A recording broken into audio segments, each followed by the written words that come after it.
Здравейте, мили следователчета, отново съм аз.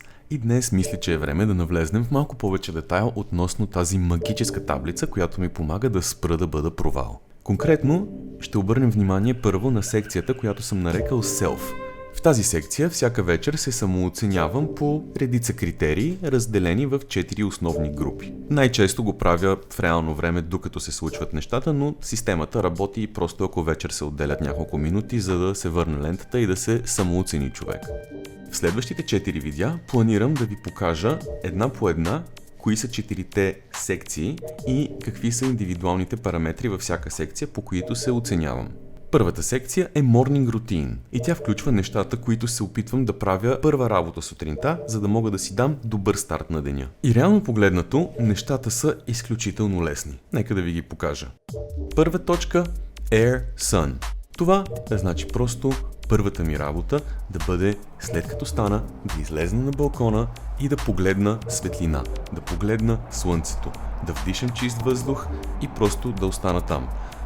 Някакво време, колкото време мога, поне няколко минути, за да може да се напълнат очите ми с витамин D, той да влезе през тях в тялото ми, да вдишам въздуха и да сигнализирам на тялото ми, че е време да се събудя. Вторият елемент – мини-хакс. Това е събирателно за няколко дребни лайфхака, ако мога така да ги нарека, които съм събрал от тук от там и просто се събират в една рутина от няколко минути. Това включва да натисна дланите си една срещу друга, да стисна нещо много силно с ръцете си за няколко минути, евентуално ако имам лост на разположение или някъде където да се хвана и да се провеся за малко, да повися, защото това е много полезно. И също така едни пристисквания на така наречения pelvic floor, някои ги познават като Kegels. Това са едни такива елементарни упражнения за по-добро сексуално здраве, нека така да го кажем. Много са полезни и много мъже в наши дни въобще не се грижат за тези си мускули, които са в слабините. Не коства абсолютно нищо да ги стегнеш и да ги отпуснеш няколко пъти по правилен начин. Това са общо взето мини-хаковете. Следващото парченце от този пъзел е Water Salt. Очевидно това е да пия чаша вода, често пия доста повече от една чаша вода сутрин, но поне една чаша вода, това е първото нещо, с което всички започваме, поне на този път, чашата вода. И разбира се, защото много често фаствам и защото се опитвам да поддържам карнивор режим, за мен е много важно да си поддържам нивата на електролити в тялото, така че заедно с водата най-често изяждам по една голяма лъжица сол. И да, на първо четене звучи гадно, но повярвайте ми, доста е поносимо и е изключително полезно.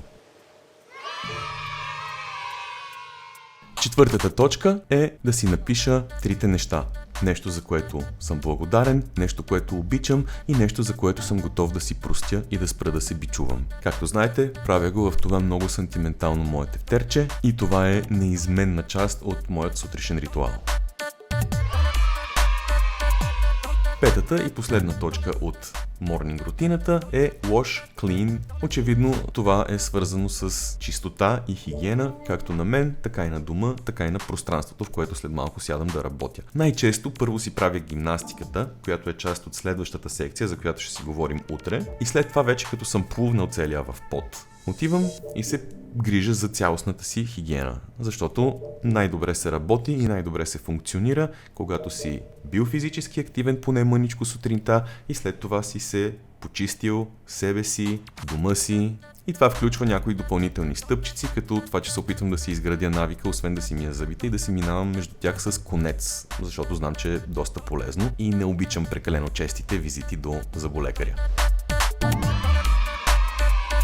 Общо взето, приятели, това е моята сутрешна рутина и това са факторите, по които се оценявам за нея. Когато и 5-те са win, то за мен това значи, че съм дал един добър старт на деня си и съм увеличил неимоверно много шансовете да имам позитивен, продуктивен ден, който ме отдалечава от това да съм провал все повече и повече.